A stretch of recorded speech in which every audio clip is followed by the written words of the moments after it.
I put et al. Because what I'm going to be talking about has been done along with me, a number of other colleagues, and I have a list of them at the end of the talk. So this is not just my work. I have shortened the title a little bit because the one I provided was quite long. And I'm going to be talking about housing patterns and wildfire and how they both relate to community vulnerability to wildfire. And I'll start out by giving some historical perspectives and then conclude with some projections for the future of structure loss and fire and some possibilities. But somewhere between the past and the future, of course, is the present moment. And the present moment right now is we're sitting to the right of that arrow. We're less than a year away from the most catastrophic wildfires in California history in terms of human impacts. And so the present moment can be characterized by having some fresh memories of some difficult times. But the present moment is also a time to reflect and to ask the question, what happened? And is this going to happen again? Well, the wise man Confucius has said, study the past if you would understand the future. So I'm going to take a step back to the past and go to the 1940s in California. The 1940s was a time of big transition. Some industry that used to be big, like big lumber, was starting to phase out. New industries were coming in. World War II was ending, so it was a time of economic growth and prosperity.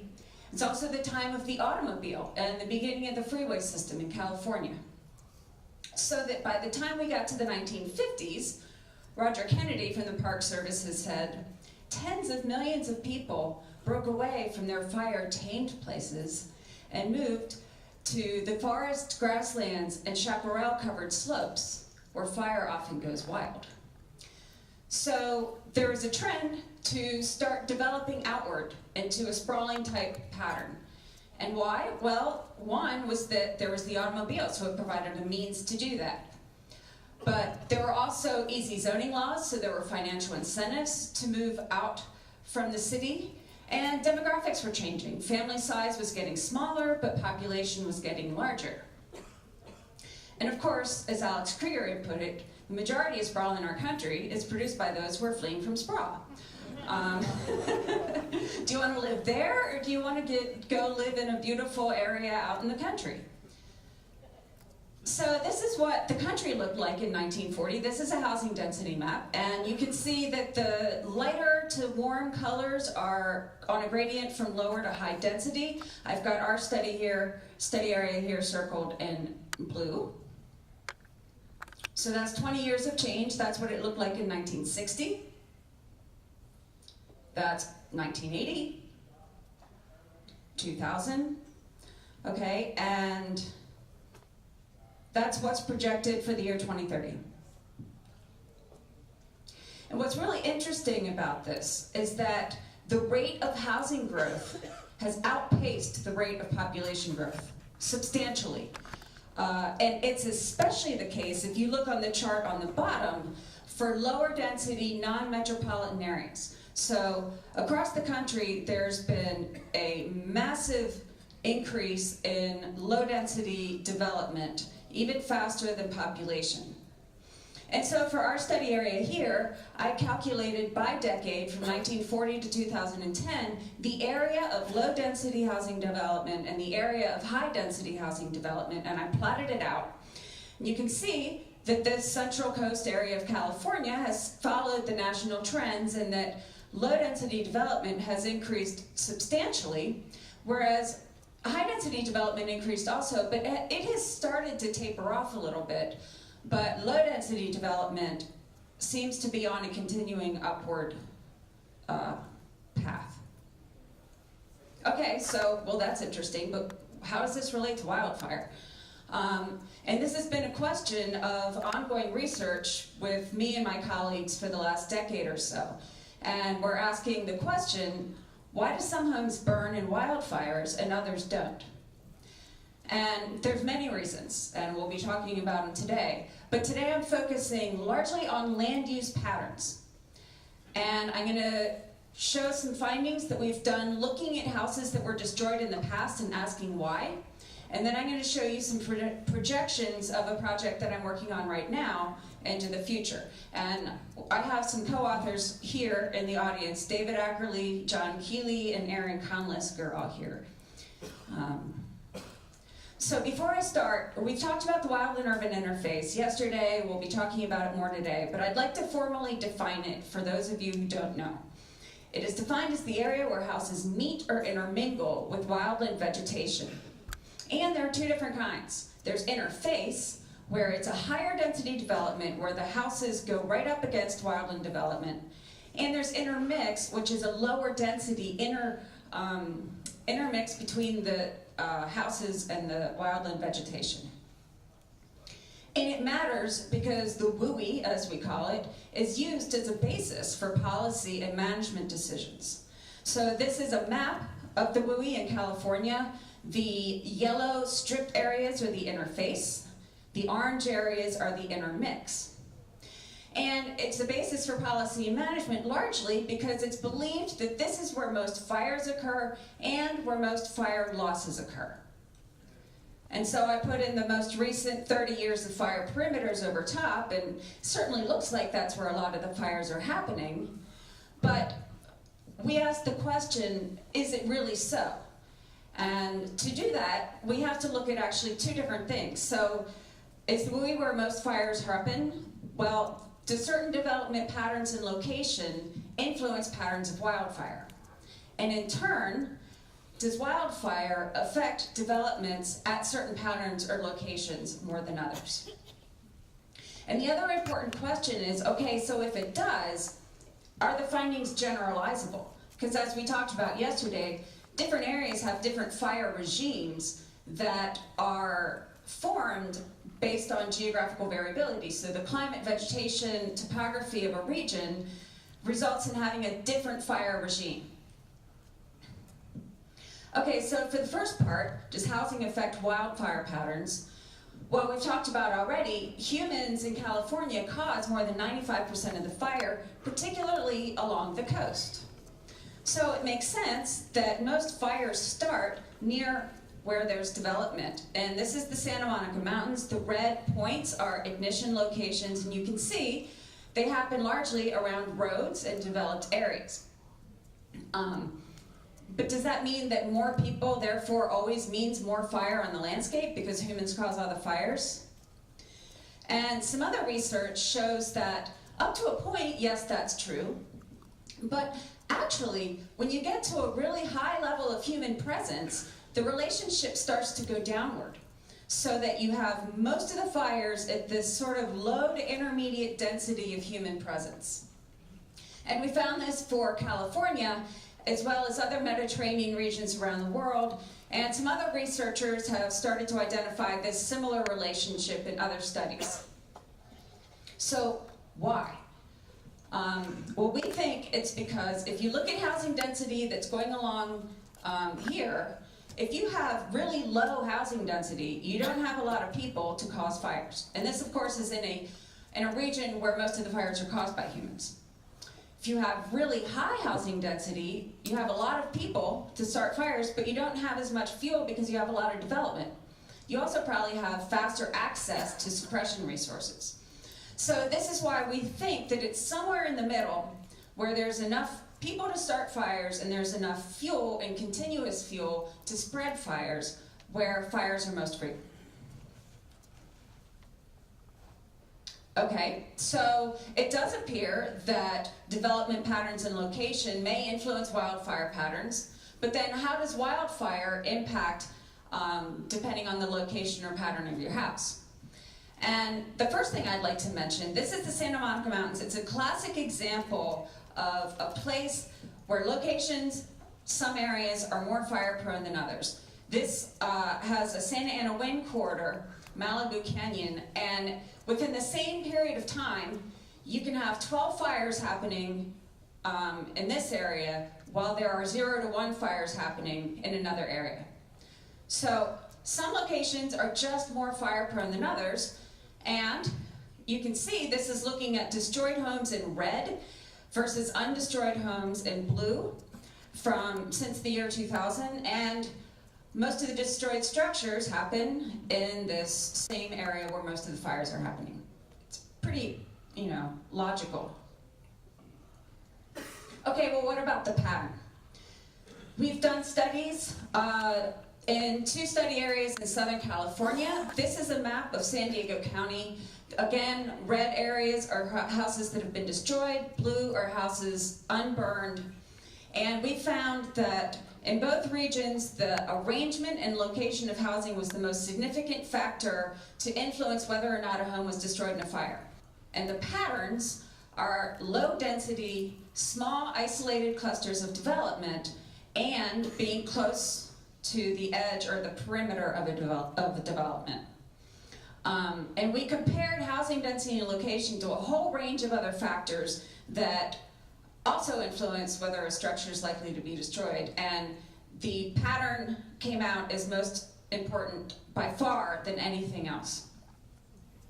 But there's interrelationships, and this, you don't have to really understand what it's doing. I put it here just simply to illustrate. We also looked at the home's defensible space. We calculated the distance, the amount, trees overhanging structure, and we looked at building construction materials. We looked at slope and a whole range of other factors, vegetation.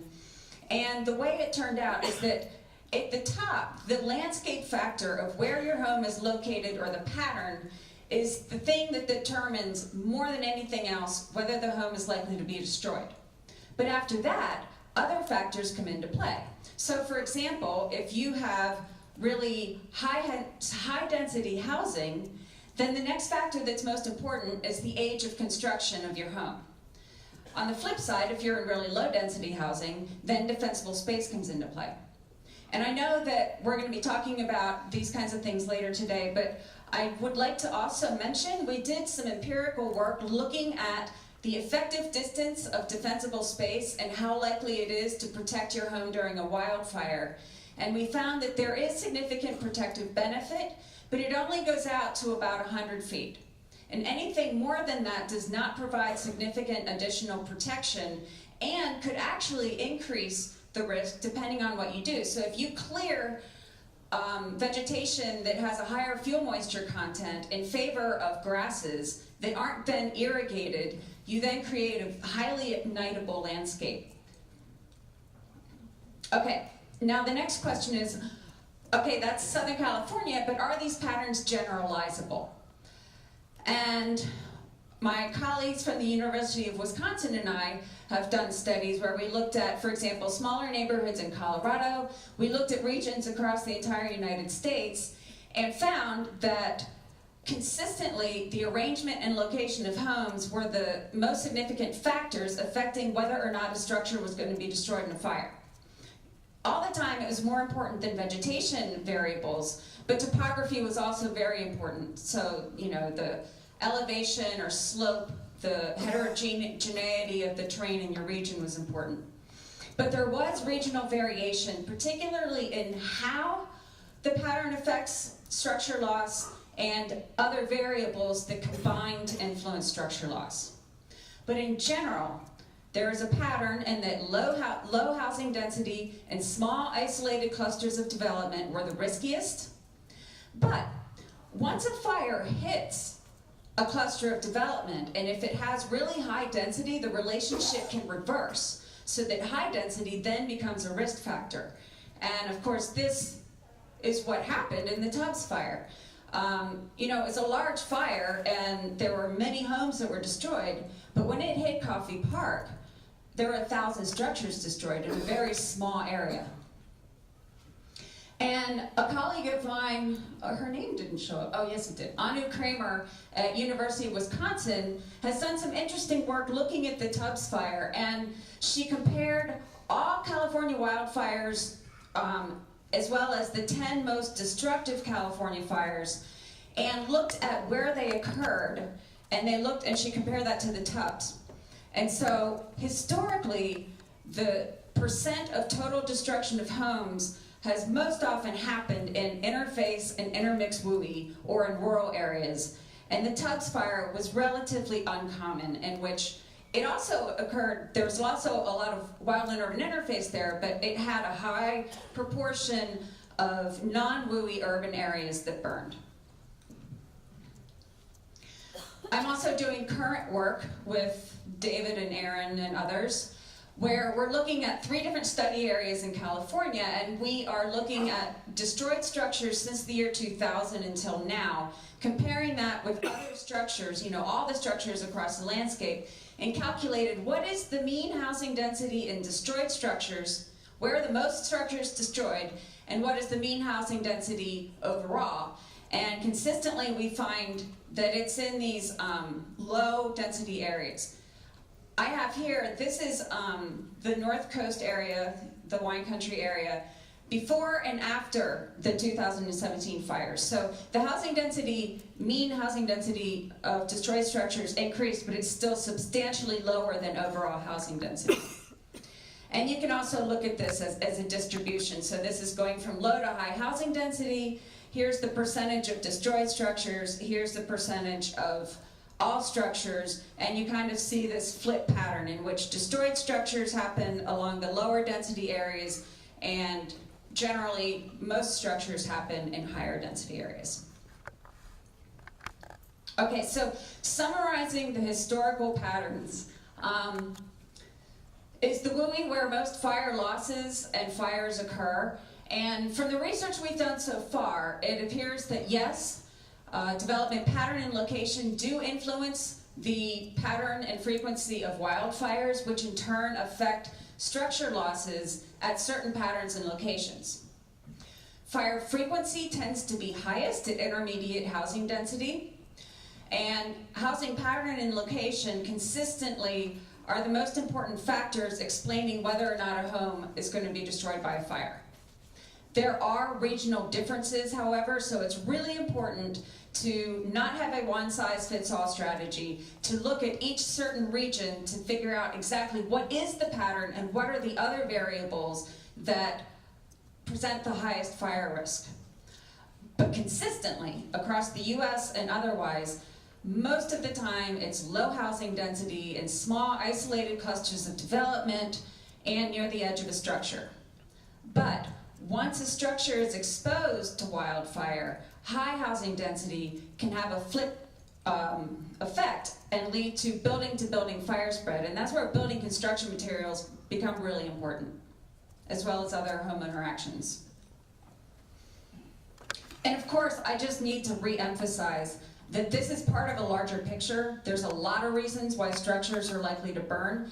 And housing pattern and reflection, what they're really showing is just the likelihood that a house is going to be exposed to fire in the first place. Because if you're never going to be exposed to a fire, of course you don't have a chance that it's going to burn down. But most of the destructive fires, like we just experienced and like we talked about yesterday, happen under severe wind and weather conditions. And some conditions may be changing into the future, like climate change, or there may be increased droughts, like what John talked about with long-term drought and potential dieback of vegetation. So, now I'm going to go back to the future. Oh, that didn't come out right. This is the modeling study that we are working on right now, where we used historical data on structure loss and wildfire to create probability of large fires that feeds into a probability of structure loss. So it's a combined modeling approach, and yes, this is a black box. I'm not going to tell you exactly what the methods were, but you're welcome to ask me. And for these, we subjected them both to 2 different scenarios of future housing growth. One concentrated more on low density, one concentrated more on high density, and we also looked at 2 different climate change scenarios. And we did this for the 3 regions in California that I showed you earlier, but I'm only going to present results from the one in our study area, the North County wine country area. So first of all, looking at the variable importance of our models for large fires, and we did all fires as well, but we're looking mostly here at large fires. We're largely influenced by topography, climate, and fuel, but the probability of structure loss was most influenced by the likelihood of fire. and the housing pattern of the structures. And this is what the pattern looked like. Small clusters of housing close to the edge, low housing density. Okay, what these charts are showing you is you have two climate change scenarios for large fires. You go from left to right by decade, and you look at the probability of wildfire under green, the low-density rural growth scenario, and red, the high-density urban growth scenario. This black line is showing you the probability as it is today, actually as it was in 2009, that was our baseline year. So what you see is that under most cases, if you are looking at fire in the future, it's projecting up to 2050, it's likely to increase. There's a bigger effect of climate scenario on large fire probability. Oops, I just flipped to the next thing. So I'll just flip to the next thing. The development scenario had less of an effect on wildfire, but if you come to the probability of structure loss compared to baseline conditions, the development scenario becomes extremely important to the fact that if you project into the future with rural development, you have an increased likelihood of structure loss, whereas if you do an urban development, you have a lower probability of structure loss, and there is some variation based on climate. Okay, you can look at a map. My time is running out, so I'm going to go fast. The only thing to look at here is that this is the probability of structure loss in the, this is two climate scenarios. In the rural scenario, but if you were to concentrate development in the future in higher density urban, you decrease the extent and probability of structure loss. Of course, these are models, they're not predictions, and thank you to Leroy for explaining that to us earlier. And you can also subtract that, but let's go to what it means. So I think future risk, the take-home messages from this is future risk to structures is going to depend on how change happens in the future and how much change happens in the future. Large fires may be more sensitive to climatic or topographic conditions, whereas structure loss is more sensitive to development. Although we did a thing of all fires of all sizes, and they were sensitive to development patterns. So preventing rural sprawl may potentially prevent more structure loss in the future.